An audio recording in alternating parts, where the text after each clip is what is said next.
যাচ্ছি আমরা উত্তরেক সেন্ট্রালে, বাসের জন্য এতক্ষণ অপেক্ষা করতেছি। তো বাসে আমরা দুজন, মানে আমাদের একই পরিবার দুই সদস্যই যাচ্ছি বাসে। দেখেন, মানে এইটা বোঝানোর চেষ্টা করতেছি এখানে কারোর জন্য বাস থেমে থাকবে না, বাস আপন গতিতে চলবে। এই যে দেখছেন পুরো বাসটাই খালি, ফুল বাসটা খালি। এই যে আমরা পরিবারের সদস্য, পুরো বাসটাই খালি। ওখানে ড্রাইভার সাহেব আছে, ফুল বাসটা খালি।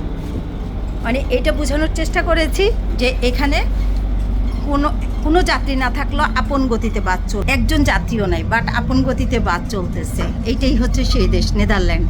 আর বাংলাদেশে হলে যাত্রী নাই, 1 ঘন্টা বসে থাকতো, টাইম ফেল করে টাইমের উপর দিয়ে 1 ঘন্টা 1.5 ঘন্টা 2 ঘন্টা বসে থাকবে, যতক্ষণ যাত্রী তাদের টার্গেট মোতাবেক, তাদের সন্তোষজনকভাবে যাত্রী না হবে ততক্ষণ তারা বাস ছাড়বে না। এটা হচ্ছে বাংলাদেশ, আর এটা হচ্ছে নেদারল্যান্ড। আবারও দেখাচ্ছি, এই যে আমাদের বুড়ি কান্দে। এই যে দেখেন, এই যে দেখছেন আমাদের পুরা বাস খালি, পুরা বাস খালি।